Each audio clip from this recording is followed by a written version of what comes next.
कोई आपसे पूछे कि पहले स्त्री का जन्म हुआ कि पुरुष का, तो आपको जानकारी के लिए बता दूं, इस धरती पर जब से मैथुनी सृष्टि प्रारंभ हुई तब से पहली सृष्टि स्त्री की हुई है। सबसे पहली स्त्री का नाम क्या, इस धरती पर सबसे पहली स्त्री कौन थी? उनका नाम था आकुति।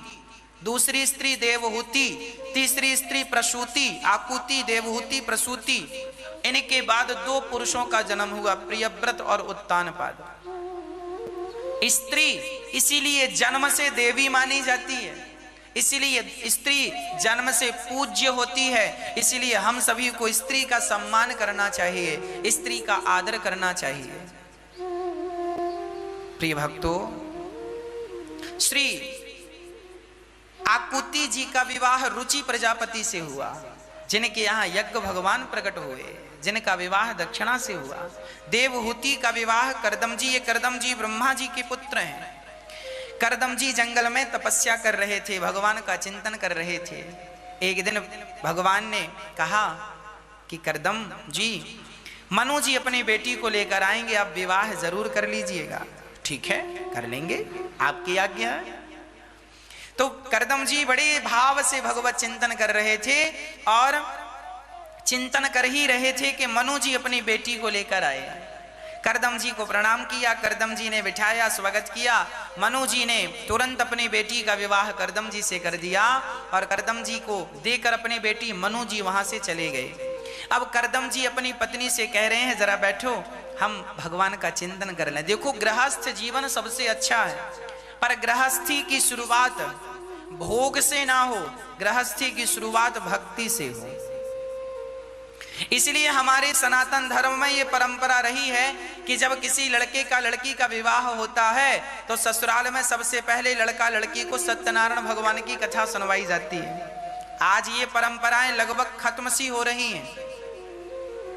ये बात इसलिए होती थी कि बच्चा, नई दुल्हन आई है तो घर में उसके पांव पड़े हैं, तो भगवान के नाम के साथ, भगवान के साथ, भगवान की पूजा के साथ इनका गृहस्थ जीवन प्रारंभ हो। पर आज के जमाने में तो शादी होती है और शादी के तुरंत बाद बच्चे चले जाते हैं यात्रा पे,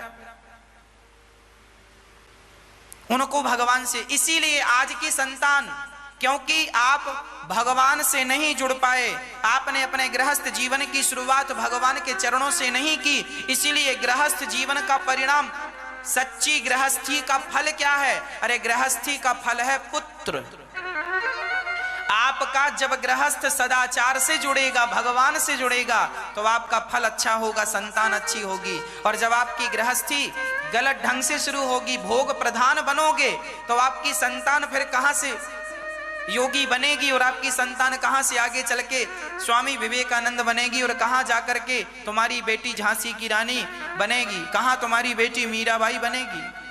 इसीलिए आप अपने बच्चों पे संस्कार का बीज बोएं। कब से? शादी होने के तुरंत बाद से ये संस्कार चालू हो जाता है। पति पत्नी रहें साथ में, बुराई नहीं है, पर भोगी बनकर नहीं। आज लोगों को ज्ञान ही नहीं है।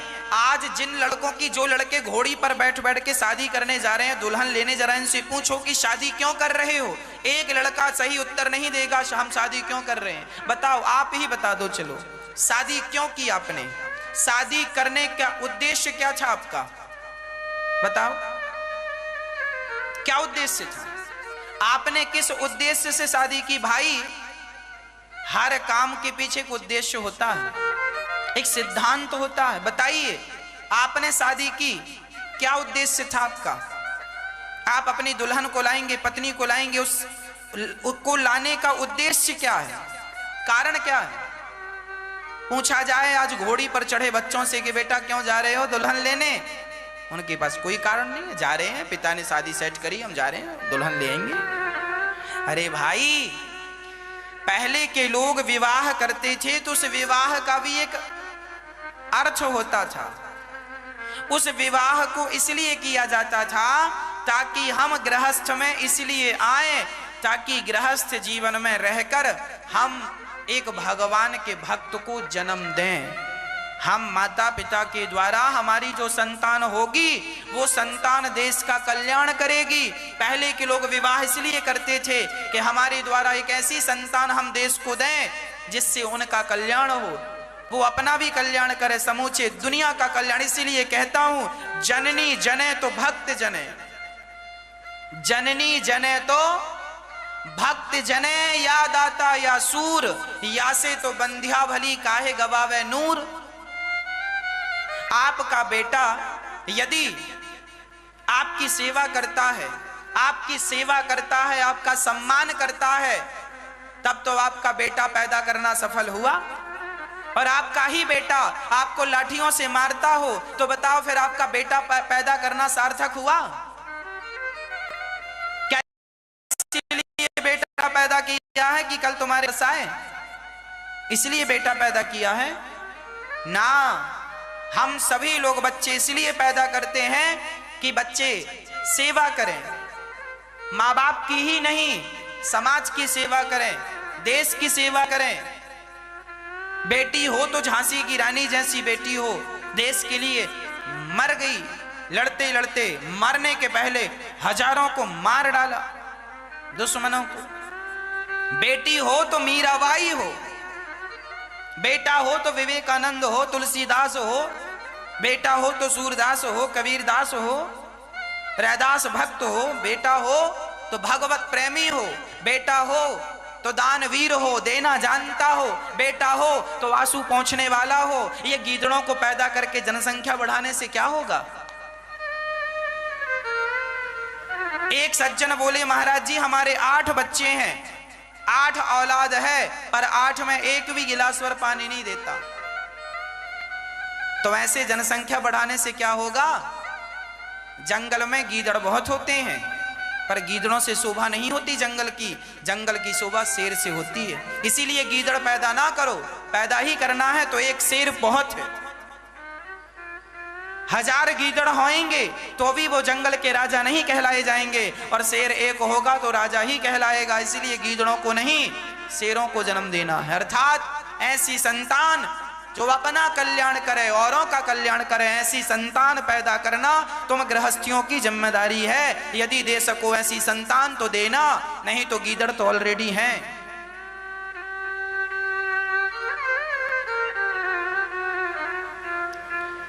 इसलिए गृहस्थ जीवन, गृहस्थी में जाने के पहले जरा विचार कर लेना चाहिए कि गृहस्थी का अर्थ क्या है। तात्पर्य इसीलिए आज के बच्चों को सत्संग कराया करो, संस्कार इसी से बनेंगे। संस्कार बिना जिंदगी किसी काम की नहीं। मैं बहुत विद्वान हो जाऊं पढ़ लिख कर, पर मेरे अंदर संस्कार तो है नहीं, मैं अपने माँ बाप की सेवा तो करता नहीं हूं, तो फिर मेरे पढ़े लिखे होने का अर्थ क्या है? मैं अपने पिता से गलत शब्दों का प्रयोग करके बात करता हूं, मैं अपनी माँ से गलत शब्दों का प्रयोग करके बात करूं, तो ये बताइए फिर मेरे पढ़े लिखे होने का अर्थ क्या है? क्या आप इसीलिए पढ़े लिखे हैं कि अपनी माँ को नीचा दिखाएं? क्या आप इसीलिए पढ़े लिखे हैं कि आप अपनी माँ का अपमान करें? इसीलिए आपको माँ ने पढ़ाया है? क्या यही आपकी पढ़ाई है? क्या यही आपकी शिक्षा है? ये बात कौन बताएगा? इसीलिए कहता हूं बच्चों को प्रॉपर्टी ना दिया करो, बच्चों को संस्कार दिया करो। बच्चों को पैसा ना दिया करो, पैसा संस्कार दे दोगे तो पैसा वो कमा लेंगे। पैसा कमाना बड़ी बात नहीं है, संस्कार दोगे तो पैसे कमाने के बहुत रास्ते हैं, बहुत जगह है पैसे कमाने की, पर संस्कार जरूरी है। बड़ों का आदर करना जरूरी है। भाई आप कितने विद्वान हैं और कितने मूर्ख हैं ये पता कब चलेगा? आपके कपड़ों से तो पता नहीं चलता, आपकी वाणी से पता चलता है कि आप कितने विद्वान हैं और कितने मूर्ख हैं। आप कितने भक्त हैं और कैसे हैं ये बात कब पता चलती है? जब व्यक्ति की वाणी खुलती है। व्यक्ति का रियल परिचय उसकी वाणी है। इसलिए हम कहा करते हैं आप अपनी वाणी को संभाल कर बोला करिए। सुखदेव जी वही बोल रहे हैं, सुखदेव जी का पहला अक्षर वा शब्द से है। क्यों? क्योंकि उन्होंने ब्रह्म का इतना चिंतन किया है, परमात्मा का इतना चिंतन किया है, कृष्ण का इतना चिंतन किया है कि कृष्ण का चिंतन करते करते रोम रोम से कृष्ण कृष्ण हो गया। भाई कोई प्याज खा ले तो डकार प्याज की आएगी, मूली खा ले तो डकार मूली की आएगी, छाछ पी ले तो डकार छाछ की आएगी। जो खाओगे वही डकारोगे। उसी तरह जिसके भीतर परमात्मा समाये हैं उसका शब्द भी तो वह डकार, पहला शब्द तो ब्रह्म सूचक, ब्रह्म समाया है तो ब्रह्म सूचक शब्द निकल रहा है। इसीलिए कहा करता हूं कि व्यर्थ की बकवास ना किया करो, व्यर्थ का प्रपंच ना किया करो, व्यर्थ की बातें ना किया करो। व्यर्थ की बातें करते करते ना वही बातें आपके भीतर समा जाती हैं, भर जाती हैं, और वही बातें फिर आप सोचते हैं, वही काम आप करने लगते हैं। इसीलिए ज्यादा से ज्यादा कथा सुना करो और ज्यादा से ज्यादा भगवान का नाम जपा करो। जपते जपते हम अयोध्या में थे, संतों के बीच में रहने का हमें सौभाग्य मिला। तो संतों की भाषा कैसी होती है आपको पता है? संतों की भाषा हमसे अलग होती, गृहस्थों की भाषा अलग होती है, संतों की भाषा अलग होती है। जैसे हिंदी अलग है, इंग्लिश अलग है, संस्कृत अलग है, उसी प्रकार गृहस्थियों की भाषा अलग है। और सामान्य गृहस्थी, आज के लोग मिलते जुलते हैं ना, तो हाल चाल कैसे हो, सब ठीक है? हाँ, घर में सब आनंद है, भाभी जी ठीक हैं, भैया ठीक हैं? हाँ, आज के युवा लोग मिलते हैं तो अपनी बातों को रे और बे से शुरू करते हैं। आजकल आपने देखा होगा बच्चे बे बे करके बात करते हैं, रे शब्द का प्रयोग करते हैं। गाली गलौज से बहुत सारे लोगों के तो मुंह पे गाली ही रखी रहती है, गाली ही देते हैं। वो कुछ भी बोलेंगे उनके मुंह से गाली। अच्छा, गाली क्यों निकल रही है? क्योंकि इनके अंदर समाई गाली ही है। इनने इतनी गाली जपी है कि अब इनके रोम रोम से गालियां ही निकल रही हैं। ये तो गृहस्थों की हालत है। हम अयोध्या में संतों के बीच में थे तो संतों की भाषा क्या है मैंने स्वयं ने देखा है, सुना है, मैं इसका गवाह हूं। संत कैसे बोलते हैं? कोई संत आए तो संत दूसरे पूछते हैं, जैसे आप पूछते हैं ना कहां से आ रहे हैं, कहां जाएंगे, संत कैसे पूछते हैं? राम जी कहां से आ रहे हैं? राम जी कहां से आ रहे हैं? तो फिर वो बताएंगे अपने राम तो अयोध्या, अपने राम तो हरिद्वार से आ रहे हैं, अपने राम अयोध्या आ गए हैं। तो राम जी अयोध्या में कब तक रहोगे? अपने राम तब तक रहेंगे जब तक राम जी की इच्छा। ये संतों की भाषा है। अच्छा, राम जी आज क्या खाएंगे आप? अपने राम तो जो राम जी दे दें वो खा लें, कोई बहुत इच्छा तो नहीं है, जो राम जी दे दें। अच्छा, हम लोग क्या, आज आप क्या खाएंगे? आज हम तो हलवा खा लेंगे, आज हम हलवा। हमारी जो बातें हैं, हमारी बातों में कहीं भगवान का नाम दूर दूर तक नहीं होता। पर संत लोग जो सामान्य बात करते हैं, कैसे हो, कहां से आए, क्या खाओगे, कहां जा रहे, इन बातों में भी राम हैं। कहां जा रहे हैं आप? राम जी हनुमानगढ़ी जा रहे हैं। कहां जा रहे हैं आप? अपने राम आज कनक भवन जा रहे हैं। सामान्य बातों में भी उनका भजन। कहने का अर्थ यह है कि आप व्यवहार सारा निभाइए, घर गृहस्थी का काम सारा कीजिए, पर जो आपकी बोल चाल है, रहन सहन है, उसको जरा सा बदलिए। हर बार में, हर शब्द में हाँ भगवान हों। संत लोग भोजन करते हैं तो कैसे? रोटी राम परोसने, हम ही परोसते थे अयोध्या में, वृंदावन में, जब हम विद्यार्थी जीवन था। विद्यार्थी जीवन तो आज भी है, पर जब पढ़ते थे तो हम लोग ही परोसते थे। तो ऐसे परोसते थे, रोटी राम। आप लोग बोलते हैं रोटी लेंगे क्या? हम लोग ऐसे नहीं बोलते, रोटी लेंगे क्या? रोटी राम, रोटी राम। आप बोलेंगे हाँ लेना, रख दी। रोटी राम, रोटी, चावल प्रसाद, चावल प्रसाद, बैकुंठी प्रसाद, बैकुंठी, बैकुंठी मतलब दाल, दाल को बैकुंठी बोलते हैं संतों की भाषा में। रोटी को फुल्का प्रसाद, चावल को महाप्रसाद, कढ़ी को पीतांबरी प्रसाद, पीतांबरी, मिर्ची को लंका, नमक को रामरस। संत लोग नमक को क्या बोलते हैं? रामरस, रामरस, रामरस। आप लोग बोलते हैं नमक, नमक, नमक। ना, नमक नमक बोलने में थोड़ी कल्याण होगा। रामरस, रामरस, रामरस, रामरस। लो, नमक बांट रहे हैं पर उसमें भी राम है। दाल में राम रस ना, राम रस मीन्स नमक, दाल में राम रस ना हो तो दाल फीकी है, और जिंदगी में राम रस ना हो तो ये जिंदगी भी फीकी है। भक्तों, बिना राम रस के स्वाद आ ही नहीं सकता। दाल में भी स्वाद तब आएगा जब राम रस पड़ेगा, और जिंदगी में भी स्वाद तब आएगा जब राम रस मिलेगा, राम रस घुलेगा। इसीलिए जीवन जीने की कला सबको नहीं आती। सारे बहुत लोग तो जीवन को उदास चित्त से जीते हैं, परेशान हैं, डिप्रेशन में जा रहे हैं। अरे ये कोई जीना है? आनंदमय जीवन जियो। सुखदेव भगवान कहते हैं, राजन आपने उत्तम प्रश्न किया। वरी आने से ते प्रश्न क्रतो लोक हितम नृप। हे राजन, आपने तो इस प्रश्न से लोक का कल्याण कर दिया, सबका हित कर दिया। मेरा तो राम राम प्रसन्न हो गया। अब मैं तुम्हें उत्तर देता हूं। सुखदेव भगवान कहते हैं, निद्रया ह्रियते नक्तम व्यवायेन च वावयः देवाचार्थे हया राजन कुटुंब भरणेन वा।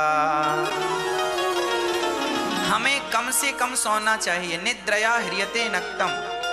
आज लोग ज्यादा सोते हैं, ज्यादा सोते हैं, ज्यादा खाते हैं, ज्यादा प्रपंच करते हैं और ज्यादा बीमार रहते हैं। आज लोग आनंद से थोड़ी जी रहे हैं। जो आनंद, अच्छा आप बताओ, आप आखिरी बार कब ठहाका लगा के हंसे? इतना हंसो कि पेट, पहले हम लोग छोटे थे ना तो इतना हंसा करते थे, हंसते हंसते आंसू आ जाते थे, पेट में दर्द हो, पेट पकड़ के बैठ जाते थे, बस करो बस करो, इतनी हंसी थी। अब आप बताओ कि आखिरी बार आप ऐसा कब हंसे थे कि हंसते हंसते पेट दर्द हो जाए, हंसते हंसते आंखों में आंसू आ जाए? ऐसा होता कि नहीं? बस अरे भाई, आदमी पैसा कमा रहा है किस लिए? प्रसन्नता के लिए। और आदमी कमा कमा के फिर भी प्रसन्न नहीं है तो कमाई का अर्थ क्या है? आप तो खुश हैं ही नहीं, आप तो खुश हैं ही नहीं। आप लाख रुपए कमा रहे हैं, आप करोड़ रुपए कमा रहे हैं, आप मनमानी जगह शादी कर रहे हैं, मनपसंद लड़का मनपसंद लड़की से विवाह कर रहे हैं, ये सब करने के बावजूद भी मन पसंद घर बना रहे हैं, मनपसंद गाड़ी खरीद रहे हैं, ये सब करने के बाद भी लोग प्रसन्न नहीं हैं।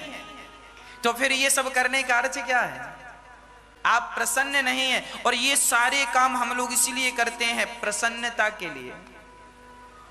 और आज का व्यक्ति तो प्रसन्न है ही नहीं।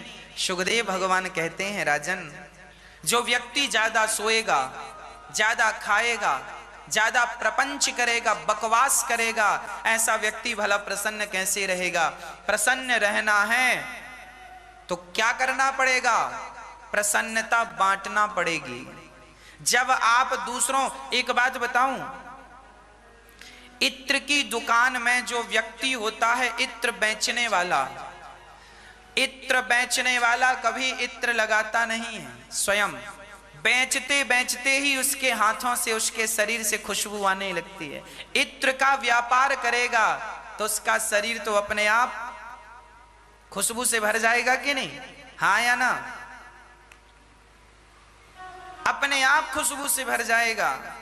बस इसी तरह आप हंसी खुशी बांटिए। जब आप लोगों को हंसाएंगे, जब आप लोगों का दुख दूर करेंगे, जब आप लोगों के होठों पे मुस्कान भरेंगे, अपनी माँ को हंसाइए, अपने पिता को हंसाइए, अपनी पत्नी को हंसाइए, अपने पति को हंसाइए, अपने बच्चों को हंसाइए।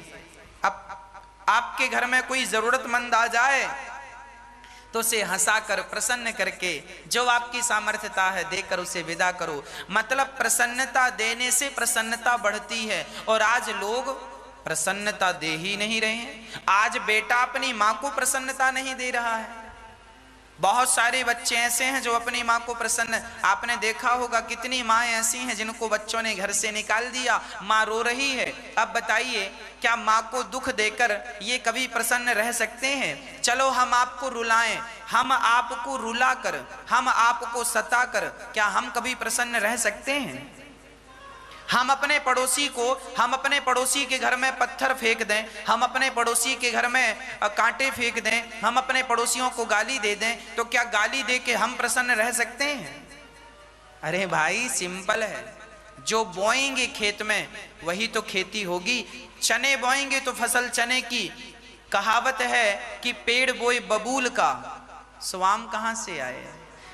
आपने लोगों को दुख दिया है तो आपको दुख ही मिलेगा। इसीलिए मेरी प्रसन्नता है, होंठों पे मुस्कान रखिए, सदा प्रसन्न रहिए और ज्यादा से ज्यादा अपने कर्म पे ध्यान दीजिए।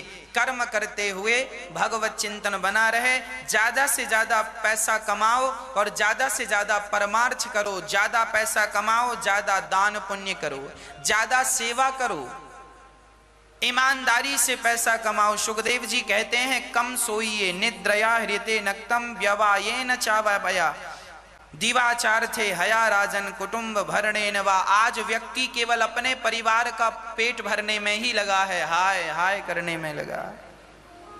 सुखदेव भगवान कहते हैं जिसे कम समय बचा है, मौत सिर पर नाच रही है, उसे क्या करना है। बोले तस्मात् भारत सर्वात्मा भगवान ईश्वरो हरिः श्रोतव्यः कीर्तितव्यश्च स्मर्तव्यश्चेच्छिता भयम्। ज्यादा से ज्यादा तस्मात् भारत सर्वात्मा भगवान ईश्वरो हरि, सब में ईश्वर का दर्शन करना है हमें। देखिए हमें बदलाव,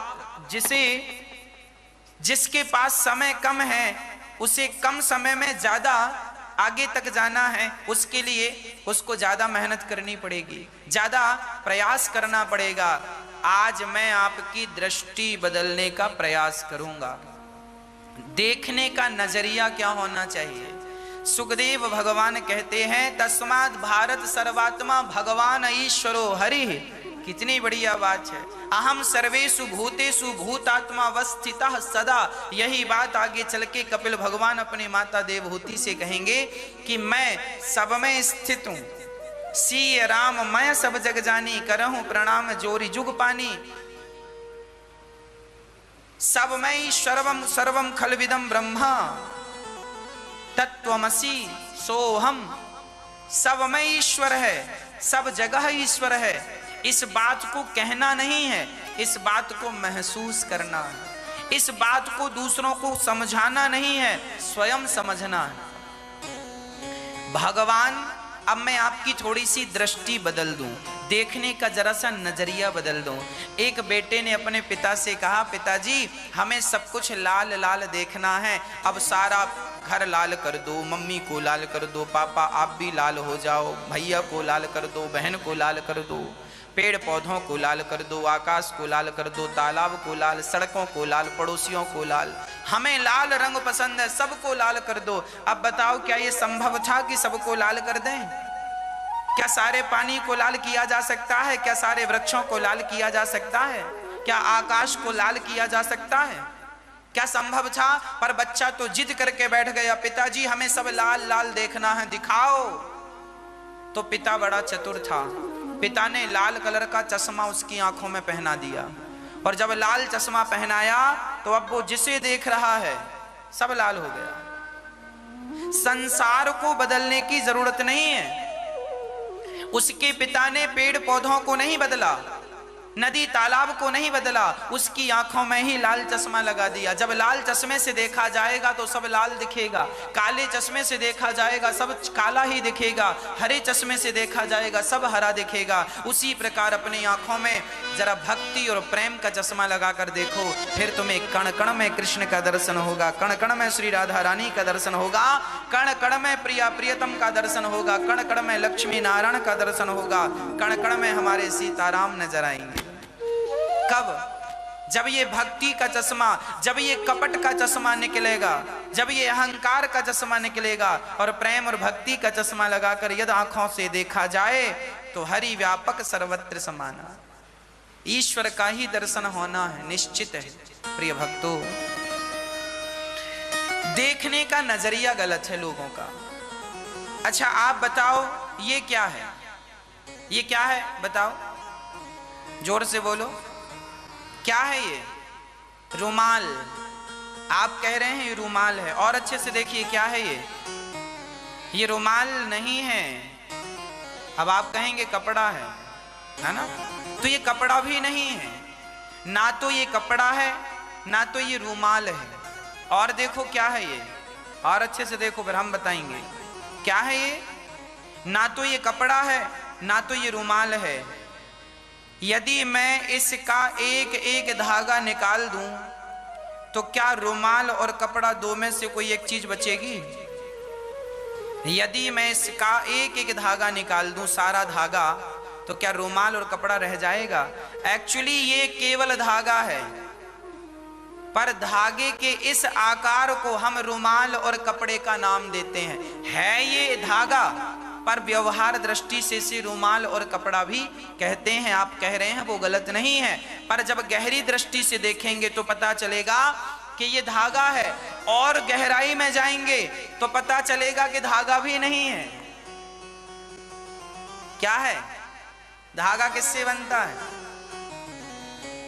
धागा कपास, कॉटन, खेती होती है ना, किसान लोग कॉटन, रुई, जिस रुई की आप बत्ती बनाते हैं ना आरती उतारने के लिए, उसी रुई उसी कॉटन के कपड़े बनते हैं, है ना।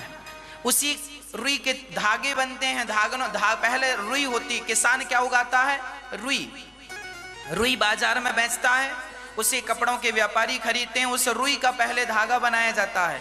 और बड़ी बड़ी कंपनियों में धागा बिकता है, कपड़ा नहीं बिकता, धागे से कपड़ा बनाया जाता। आप जो कपड़ा बनाना चाहे बनाएं, कपड़ा नहीं बिकेगा, धागा बिकेगा, धागे से कपड़ा बनेगा। फिर कपड़े को हम कपड़ा कहते हैं, रूमाल। एक्चुअली ये कपड़ा नहीं है, ये रूमाल नहीं है, ये धागा नहीं है, ये रुई है। उसी तरह जैसे रुई को हम कपड़ा और रूमाल का नाम दे रहे हैं, उसी तरह ना तो ये संसार है, ना ये स्त्रियां हैं, ना ये पुरुष हैं, ना ये कुत्ता है, ना ये बिल्ली है, ना ये हाथी है, ना ये पेड़ है।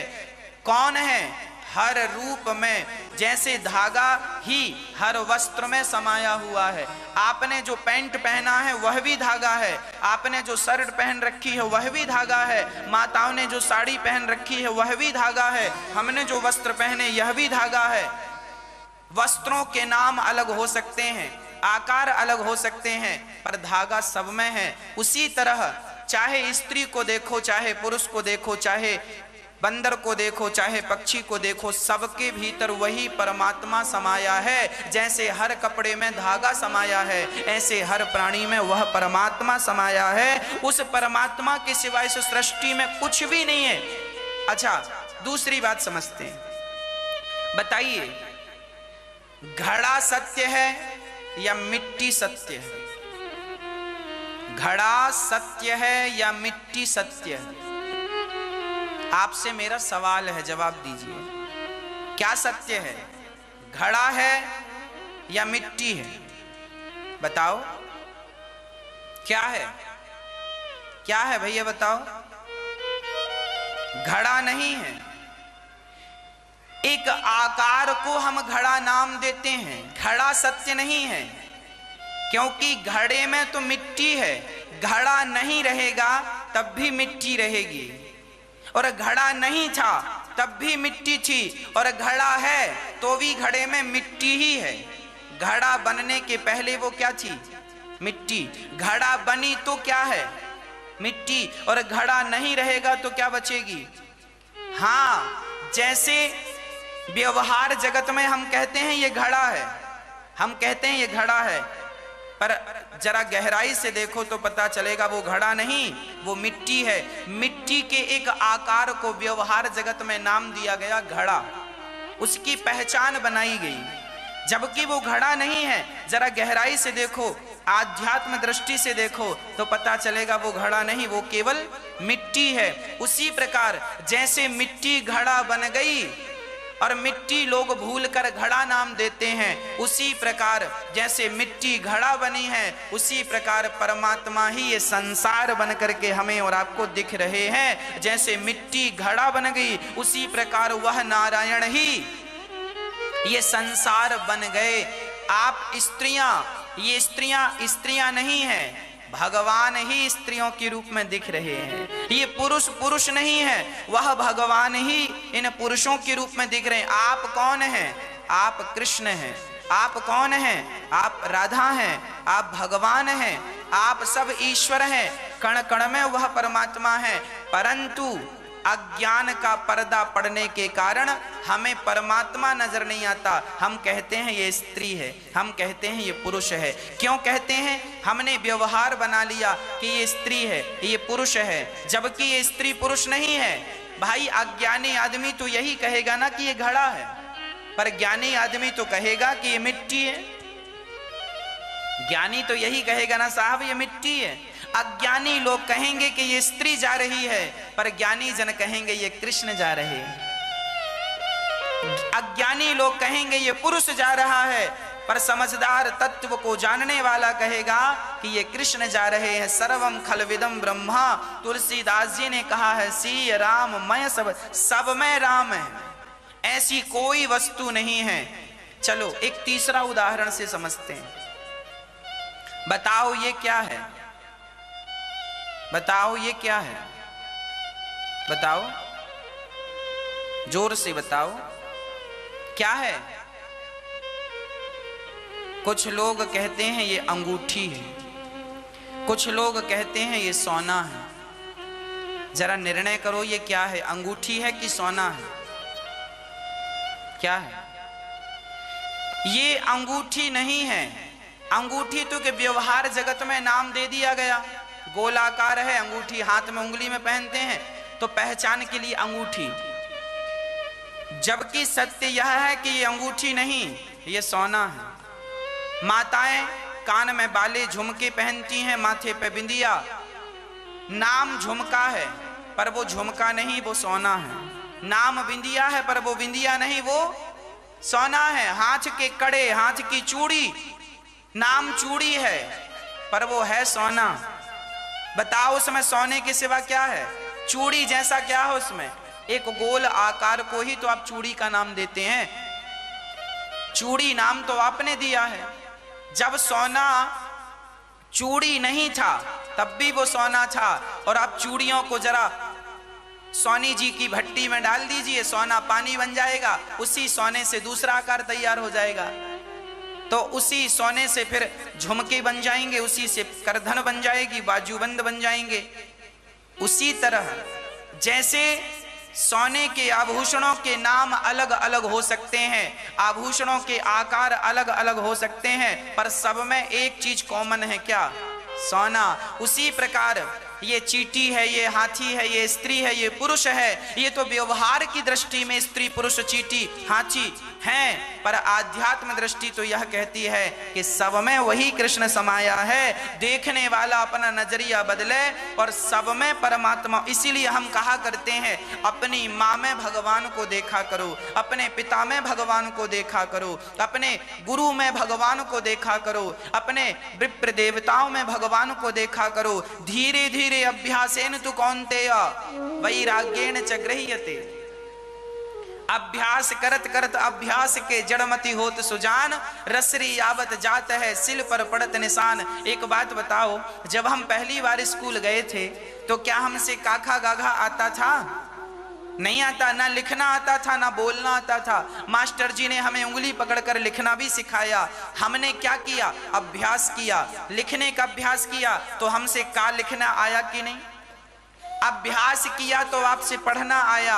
अब छोटा सा बच्चा ना, उससे कपड़े पहनना नहीं आता। आप लोगों ने जो ये पैंट शर्ट पहन रखे हैं ना, ये पहनने का आपने भी अभ्यास किया होगा छोटे में, तब तो आते हैं कपड़े पहनने भी। बच्चे को नहीं आते, माँ पहना के बताती है ऐसे पहनते हैं। फिर बच्चा ट्राई करता है तो एक ही पैंट की एक ही उसमें दोनों पाँव डाल देता है। उसको अभ्यास नहीं है, पर अभ्यास करते करते पहनना आ जाता है। हमारी बहनों को साड़ी पहनना नहीं आती, पर माँ पहनाना सिखाती है, बेटा ऐसे पहनो, पहनाना सिखाती। पहली बार में तो वो नहीं पहन पाती, पर अभ्यास करते करते वो पहन जाती है। मतलब अभ्यास से सब कुछ आता है। ये बात आप मानते हैं कि नहीं? अभ्यास से सब आता है, ये बात आप मानते हैं? अभ्यास से हमको गाड़ी चलाना नहीं आता था, पर हमने अभ्यास किया तो गाड़ी चलाना आया। हमसे साइकिल चलानी नहीं आती थी, अभ्यास किया तो साइकिल चलानी आई। हमसे घुड़सवारी नहीं आती थी, पर अभ्यास किया तो घुड़सवारी आ गई। अरे अभ्यास करने से घुड़सवारी आ सकती है, अभ्यास करने से संस्कृत, हिंदी और उर्दू का ज्ञान हो सकता है। तो मैं आपको बताऊं, अभ्यास कीजिए, तुम्हें कण कण में एक दिन परमात्मा का दर्शन होगा। अभ्यास करते रहिए, तुम कण कण में परमात्मा को देखने का अभ्यास कीजिए। धीरे धीरे अभ्यास बढ़ेगा और फिर आप जिसे देखेंगे वह परमात्मा होगा। हमारे संत, हमारे ऋषि यही तो अभ्यास करते हैं, सब में भगवान को देखने का अभ्यास करते हैं।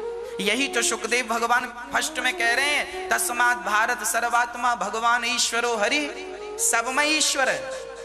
ये कब संभव होगा? सब में भगवान है। ये कब समझ में आएगा? जब अभ्यासेन तु कौन्तेय, गीता में ये बात लिखी है, अभ्यास कर अर्जुन, तुझे सब कुछ प्राप्त होगा। अभ्यास में बड़ी ताकत है।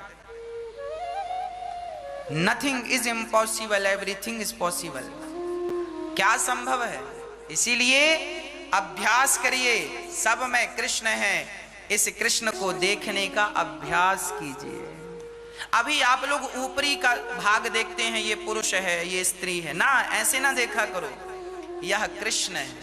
सब जगह जहां दृष्टि डालो, और ये बात तब आएगी जब आप कृष्ण को भीतर बिठा लेंगे, जब आपके अंतःकरण में कृष्ण प्रवेश कर जाएंगे, तो जहां दृष्टि जाएगी वह कृष्ण ही होगा।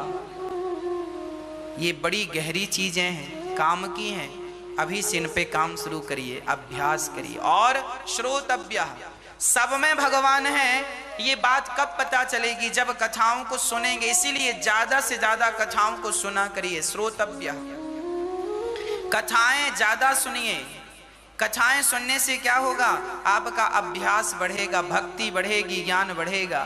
तो श्रोतव्य कीर्तितव्यश्च, आपको रोज कथा सुनने नहीं मिलती तो कीर्तन से जुड़ जाइए। रोज कीर्तन किया करो, रोज घर में 5 मिनट, 10 मिनट, आधा घंटा रोज नाम जपा करो। श्री कृष्ण गोविंद हरे मुरारी, हे नाथ नारायण वासुदेव। श्री कृष्ण शरणम मम, श्री कृष्ण शरणम मम। हे कृष्ण, मैं आपकी शरण ग्रहण करता हूँ, करती हूँ। हे नाथ, मैं आपका हूँ। रोज हमें कीर्तन करना चाहिए, है ना? हमें आधा घंटा, 20 मिनट, 1 घंटा, जो आपको समय उचित हो, सारा परिवार बैठो और रोज कीर्तन करो, रोज कीर्तन करो। श्री कृष्ण गोविंद हरे मुरारी, हे नाथ नारायण वासुदेवा। श्री कृष्ण गोविंद हरे मुरारी, हे नाथ नारायण वासुदेवा। कीर्तितव्यश्च, और स्मरण करो। भगवान का स्मरण एक पल के लिए ना छूटे। स्मरण कैसे करना है? एक पत्नी, एक लड़की का विवाह हुआ, ससुराल गई और ससुराल से 10 दिन बाद लौटकर अपने मायके, अपने माँ बाप के घर आई। जब वो लड़की लौटकर माँ बाप के घर आई तो वो काम बराबर कर रही थी, पर काम करते हुए वो किसी को याद कर रही थी। किसे? अपने पति को। वो झाड़ू लगाती जा रही है और पति के साथ बिताए हुए पल को याद करती जा रही है, बर्तन धुलती जा रही है। और स्मरण किसका? हर लड़की जब विवाह होता है, ससुराल से पहली बार मायके आती है, तो वो काम धाम बराबर करती है मायके में, पर हर काम को करते हुए वो अपने पति का चिंतन करती है। हाँ या ना? हाँ या ना? बस जैसे एक सामान्य लड़की, भले वो अनपढ़ हो, काम करते हुए वो चिंतन भगवान का करती है, उसी तरह भक्त को चाहिए कि काम करते हुए भगवान का चिंतन करते रहिए, भगवान का स्मरण करते रहिए। काम धाम करने का मना नहीं है। आप ये ना सोचिए महाराज जी हम दिन भर माला ही जपें, ना, बैठ के दिन भर माला जपने की जरूरत नहीं है। काम करते हुए भगवान का नाम जपते रहिए, भगवान का स्मरण करते रहिए। सदा भगवान श्री नारायण के चरणों का ये भाव बनाइए। आप काम कर रहे हैं पर भाव यह है कि एक माता लक्ष्मी ना भगवान के चरण दबा रही हैं। भगवान नारायण क्षीर सागर में सुंदर से शेष नाग भगवान के ऊपर लेटे हैं और लक्ष्मी माता चरण दबा रही हैं। लक्ष्मी माता एक ही चरण तो दबा रही हैं, दूसरा पांव खाली है कि नहीं? तो भाव से आप दूसरी तरफ बैठ जाओ और आप भगवान नारायण के पांव दबाने लगो। भाव से आप बैठे अपने घर में हैं, पर भाव यह हो कि मैं प्रभु भगवान नारायण के चरणों को दबा रहा हूं, चरणों का दर्शन कर रहा हूं भाव से, तो आप काम भी करते रहेंगे और आपका मन भगवान के चरणों में भी लगा रहेगा। यही भक्ति। काम नहीं छोड़ना, कर्मण्येवाधिकारस्ते, काम नहीं छोड़ना। पैसा बहुत कमाइए, प्रार्थना है आपसे, पैसा बहुत कमाइए, पर ईमानदारी और मेहनत से कमाइए और कमाकर अपने माँ बाप को प्रसन्न रखिए पैसे कमाकर, और उस पैसे से अपने माँ बाप के नाम का पुण्य करिए। माँ बाप से कहिए आप तीर्थ करो, माँ बाप से कहो आप यज्ञ करो, माँ बाप से कहो भागवत सुनो, माँ बाप से कहो अपने हाथ से दान करो। कमा कमा करके जो आपको जरूरत है उसे आप बचा के रखें और संपत्ति का कुछ हिस्सा दान पुण्य करें, वही आपका सबसे बड़ा धन है। ऐसा जीवन होना चाहिए।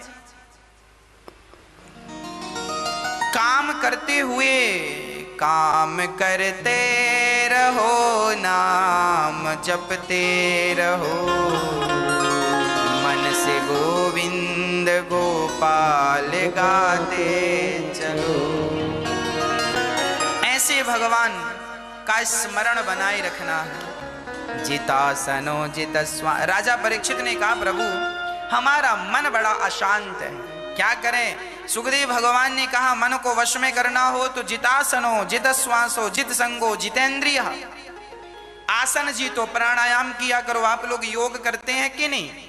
योग जरूर किया करिए, योग जरूर है, प्राणायाम जरूर। आज लोग योग नहीं करते। अभी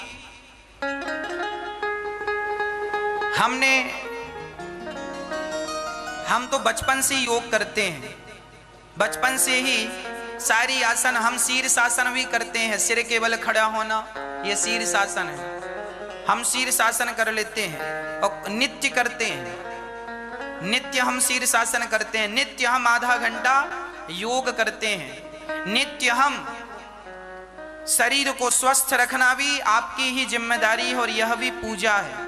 तो आप रोज प्राणायाम करें, गहरी सांसें लें, श्वासों को भरें और छोड़ें, श्वासों को लें छोड़ें, भस्त्रिका प्राणायाम कहते हैं।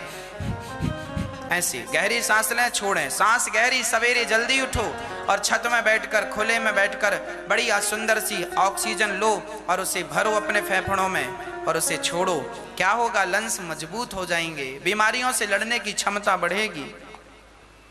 अभी कुछ महीनों पहले मैं बैठे बैठे क्या हो गया था, सर्वाइकल की प्रॉब्लम हमें हो गई थी। हमें सर्वाइकल मतलब रीढ़ की हड्डी अकड़ जाती है। हमारी रीढ़ की हड्डी जो है ना, बैठे रहो आप, जैसे दर्जी लोग होते हैं बैठे बैठे का, इन लोगों को जल्दी सर्वाइकल होने की प्रॉब्लम होती है। जिनका काम बैठे बैठे का, ऑफिस में जो बैठे रहते हैं, इनको सर्वाइकल, इनकी रीढ़ की हड्डी अकड़ जाती है। रीढ़ की हड्डियों में जो गांठें होती है ना, जहाँ से मुड़ती है, वो बैठे बैठे क्या होता है, वो अकड़ना शुरू हो जाती है।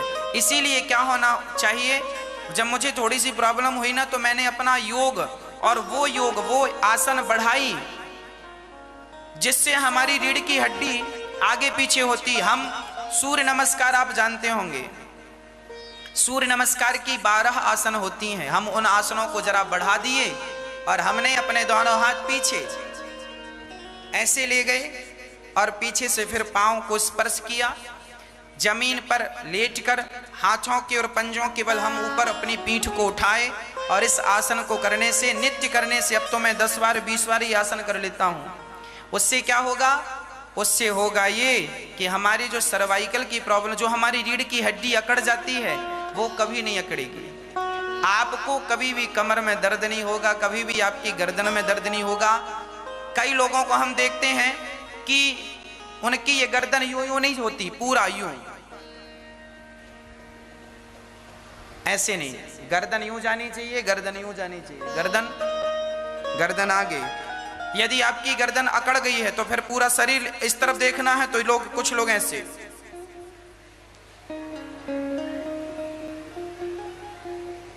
ये कौन लोग हैं? समय पे योग किया होता, समय पे ये आसन की होती तो ये नौबत ना आती।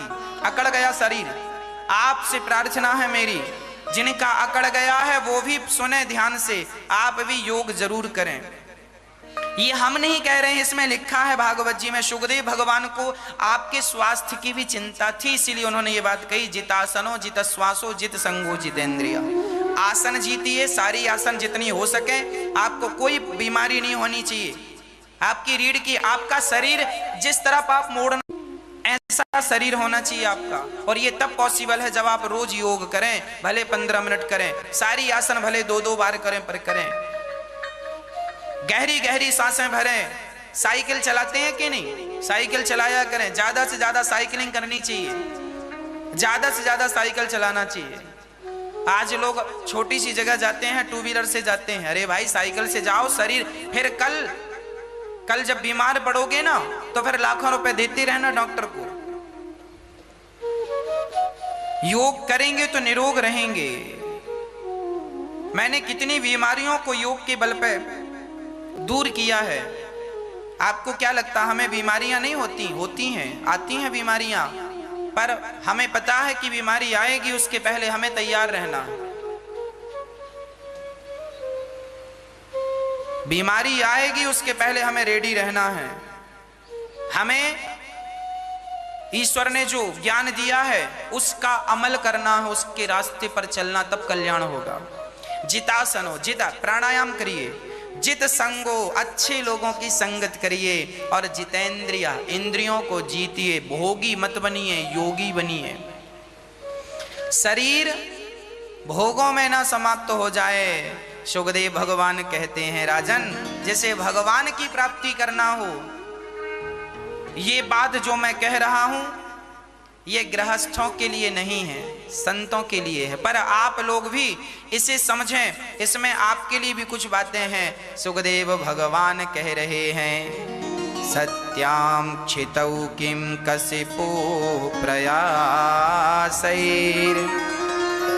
बाहौ स्वसिद्धे युपवर्हणे किं सत्यंजलौ किं पुरुधान्यपात्र्या दिग्वल्कलादौ सति किं दुकूलये।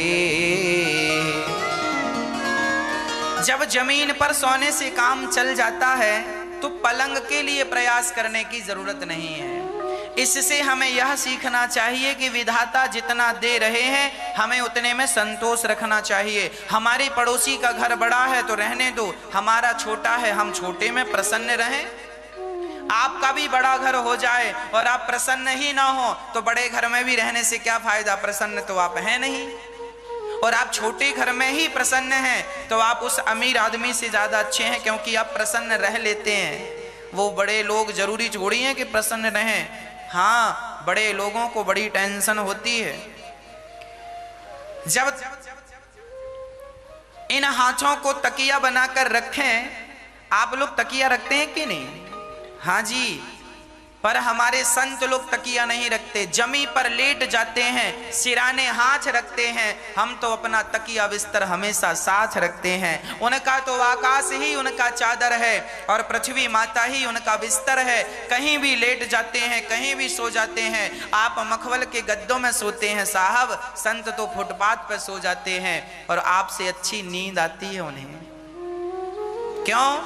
क्योंकि उन्हें भगवान पर भरोसा है, विश्वास है। हम ये नहीं कह रहे हैं कि आपको नहीं है, पर हम आपको इतना जरूर कहेंगे कि आप हर हाल में भगवान का स्मरण करते रहें और हर हाल में भगवत चिंतन करते रहें। जैसे रखें राम जी, रहना चाहिए। यदि महलों में रखें तो महलों में रहो, और घास की झोपड़ी में रखें तो घास की झोपड़ी पर रहना हमें प्रसन्न है। हर हाल में प्रसन्न रहो। बर्तनों की क्या जरूरत है जब हाथ से काम चल जाता है?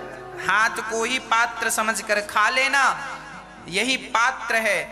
पर देखो गृहस्थों के लिए तो इतना कठिन नहीं हो पाएगा, तो कोई सरल। तब सुखदेव भगवान ने कुछ सरल कहा, चीराणि किम पथि न संति दिसंति भिक्षाम। हमारे गुरुजी ने कहा कि जब से भागवत जी का यह श्लोक हमारे गुरुजी ने पढ़ा, हमारे गुरुजी की पूरी जिंदगी विद्यार्थियों को पढ़ाने में, हम जैसे पतितों को पावन बनाने में चली गई उनकी उम्र। हमारे गुरुजी भागवत जी में जो जो लिखा है वो केवल पढ़ाते नहीं हैं, वो केवल पढ़ते नहीं हैं, वह इन शब्दों को जीते भी हैं, इन शब्दों को जीते हैं। हमारे गुरुजी जिस दिन से भागवत जी में ये बात उन्होंने पढ़ी कि जब जमीन पर लेटने से काम चल जाए तो पलंग के लिए क्या प्रयास करना, तब से लेके आज तक हमारे गुरुजी जमीन पर ही लेटते आए हैं, जमीन पर ही लेटते आए हैं। उन्हें पता है कि हम कितना भी हाय हाय कर लें, हम कितना भी कुछ कर लें, पर शांति तो तभी मिलेगी जब भागवत के वाक्यों पर हम अमल करेंगे, शास्त्रों में जो लिखा है उन पर हम अमल करेंगे, तब हमारे जीवन में शांति का अनुभव होगा, आनंद का अनुभव होगा। हमारे गुरुजी जो लिखा है शास्त्रों में उनको अपने जीवन में उतारते हैं, उन्हें चरितार्थ करते हैं। प्रिय भक्तों, हम लोगों ने केवल ये सीखा है इन बातों से कि हम लोगों को भी ज्यादा हाय हाय नहीं करना चाहिए, हर हाल में प्रसन्न रहना चाहिए। राम जी, हर हाल में प्रसन्न रहना, मिल जाए तो प्रसन्न रहो, ना मिले तो भी प्रसन्न। सुदामा जी हर हाल में, सुदामा जी गरीब थे पर प्रसन्न थे, प्रशांत आत्मा जितेंद्रिया, हर हाल में प्रसन्न थे। सुदामा ऐसे नहीं थे कि अब रोटी घर में नहीं बन रही है तो शिकायत करने लग जाए कि भगवान हम तो तुम्हारी इतनी भक्ति कर रहे हैं और आपने तो हमें रोटी भी नहीं दी। ऐसा नहीं, हर हाल में प्रसन्न रहना, यही भक्तों का समर्पण है भगवान के प्रति, यही समर्पण के लक्षण है। तो जब पहनने के लिए रास्ते में फटे चीथड़े कपड़े मिल जाते हैं तो फिर ज्यादा वस्त्रों का भी संग्रह नहीं करना चाहिए। हाँ, ये संतों की परिभाषाएं हैं। जिसे ब्रह्म तेज की इच्छा हो वो बृहस्पति की उपासना करे, जिसे इंद्रियों में विशेष शक्ति की कामना हो वो इंद्र की उपासना करे, पर जो केवल भगवान को चाहता है, अकामः सर्व कामो वा मोक्ष कामा उदारधि तीव्रेण भक्ति योगेन यजेत पुरुषम परम। भगवान को एक कहते हैं, हाथी के पांव में सबके पांव आ जाते हैं। उसी प्रकार कोई शनि की पूजा कर रहा है, कोई मंगल की पूजा कर रहा है, कोई इंद्र की पूजा कर रहा है, कोई फलाने की, अरे इन सब की पूजा आप करते हैं ठीक है, पर एक भगवान नारायण की पूजा कर ली जाए तो इनकी पूजा से ही सब तृप्त हो जाते हैं, इनकी पूजा से ही सब संतुष्ट हो जाते हैं। इसीलिए सुखदेव भगवान कहते हैं, एक को पकड़ने से माता रामो मत पिता रामचंद्र, स्वामी रामो मत सखा रामचंद्र, सर्वस्वमे रामचंद्रो दयालुर नान्यम जाने नहीं व जाने न जाने। एक को पकड़ने से काम बन जाता है तो सबको पकड़ने की जरूरत क्या। इसीलिए कहा करता हूं, एक नारायण को पकड़ लीजिए, नैया पार हो जाएगी। इसीलिए श्रीमन नारायण चरणौ शरणम प्रपद्ये, श्रीमते नारायणाय नमः। हे नारायण, हे प्रभु, ये तुच्छ सा प्राणी आपकी शरण ग्रहण करता है, ये दास आपके चरणों में समर्पण करता है। हे नाथ, मैं आपको कभी भूलूं नहीं। ऐसी प्रार्थना हम सबको करना चाहिए। देखिए, जिंदगी तो सबके पास है, तरवाह किम न जीवंती वस्त्रः किम न स्वसंतुतः। क्या जिंदगी वृक्षों की नहीं है? सुखदेव भगवान ने राजा परीक्षित को बढ़िया उपदेश दिया और जरा डांट भी लगाई, हाँ, कि लोग अपना जीवन गधे की तरह जीवन व्यतीत कर रहे हैं, केवल भार ढोर। गधा पूरी जिंदगी में भार ढोता है, आज तक उसे एक भी गोल्ड मेडल किसी राष्ट्रपति ने नहीं दिया कि गधा इतना काम करता, चलो एक बार सम्मान किया जाए। गधों का सम्मान हुआ? जैसे गधा पूरी जिंदगी मालिक का भार ढोता है, तो आप और हम क्या कर रहे हैं? सारी जिंदगी भार ढो रहे हैं। कई लोग कहते हैं, महाराज जी हमारी जिंदगी भार बन गई। अब तुम गधे हो तो भार तो तुम्हारे ऊपर ही रखा जाएगा। तुम गधे बन क्यों रहे हो? गधों की तरह जी क्यों रहे हो? अरे जिंदगी भार नहीं है, साधन धाम मोक्ष कर द्वारा। ये मनुष्य का शरीर भार नहीं है। बड़े भाग्य मानस तन पावा, दुर्लभो मानसो देहो देहि नाम क्षण भंगुरा। ये तो क्षण भंगुर जीवन है, ये मनुष्य का तन बड़े भाग्य से मिला है। इस तन को पाकर यदि परमात्मा को ना पाया जाए तो ये केवल भार है, गधे की तरह है। उस आदमी को गधा ही समझना जो भगवान को भुलाकर केवल परिवार का पेट भर रहा, परिवार का बोझा उठा रहा, ये सिर्फ गधा है। इसीलिए आप गधा ना बनिएगा। भगवान का, हम ये नहीं कहते परिवार का पालन नहीं करना चाहिए, परिवार का पालन करते हुए भगवान का स्मरण बना रहे, भगवान को ना बिसारें। यही गृहस्थियों का, प्राणी मात्र का धर्म है। भगवान से जुड़ा हुआ जीवन सबसे उत्तम जीवन होता है ना। इसीलिए जो व्यक्ति भगवान से नहीं जुड़ा, भगवान को नहीं मानता, नहीं जानता और केवल हाय हाय पैसा पैसा कर रहा, ये केवल गधा है।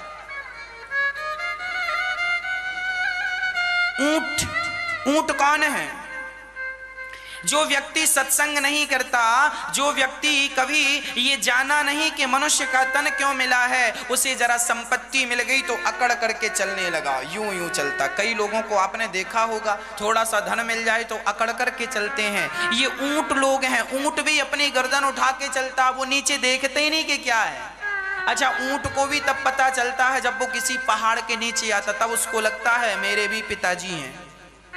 नहीं, वो अपने को ही सबसे बड़ा समझता है। ऊंट कहते हैं ना कहावत में, अब आया ऊंट पहाड़ के नीचे, ये कहावत है। जब ऊंट पहाड़ के नीचे आता है तब उसे पता चलता है कि हमसे भी बड़ा कोई है। अरे भाई, जो व्यक्ति सिर्फ अहंकार कर रहा है, मैं ये, मैं वो, मैं ये, अरे पागल, क्या हो तुम? क्या है तुम्हारी हैसियत? किस बात का घमंड है तुम्हें? अरे रावण जैसों की सत्ता मिट गई, जिनकी लंका सोने की थी, तुम्हारे घर तो फिर भी माटी के हैं। अहंकार कितने दिन करोगे? गर्मी तो सूर्य की भी टिकती नहीं है। सवेरे निकलते हैं, दोपहर को गर्म होते हैं, शाम को ठंडे हो जाते हैं सूर्य भगवान। आप देखते हैं कि नहीं? गर्मी तो सूर्य जी की भी नहीं टिकती, तो तुम्हारी और हमारी गर्मी साहब क्या टिकेगी? इसीलिए गर्मी ना दिखाओ, अहंकार ना दिखाओ। अहंकार, जो व्यक्ति भगवान को भूल गया है वही अहंकारी हो सकता है। इसीलिए कहता हूं, अहमेवासमेवाग्रे, अग्र मैं हूं, पहले मैं हूं। भगवान को आप स्मरण कीजिए।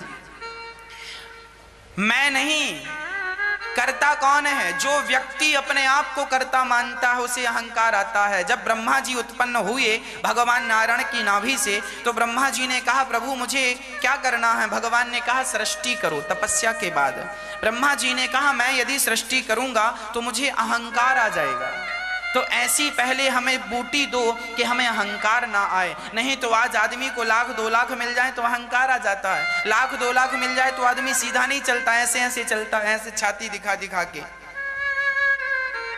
हाँ, और ब्रह्मा जी बोले हमें जगत पिता बना दोगे तो हम तो अहंकार में डूब जाएंगे। तब ब्रह्मा जी ने जब कहा तो भगवान नारायण ने 4 श्लोक दे दिए, भागवत जी सुना दी। अहमेवासमेवाग्रे नान्यद् यद् सत्सत् परम पश्चादहम यदेतच्च यो वसिष्येत सोऽस्मि। ऋतेर्थम यत् प्रतीयेत न प्रतीयेत चात्मनि तद् विद्यादात्मनो मायां यथा भासो यथा तमः यथा महान्ति भूतानि भूतेषु च वचेष्वनु प्रविष्टानि प्रविष्टानि तथा तेषु न तेष्वहम् एतावदेव जिज्ञासं तत्त्व जिज्ञासुनात्मनः अन्वयव्यतिरेकाभ्यां यत् स्यात् सर्वत्र सर्वदा। कह दिया भगवान ने कि सबसे पहले मैं था। जो व्यक्ति अपने आप को कर्ता मानता है, जो व्यक्ति अपने आप को कर्ता मानता है वह अहंकारी हो सकता है।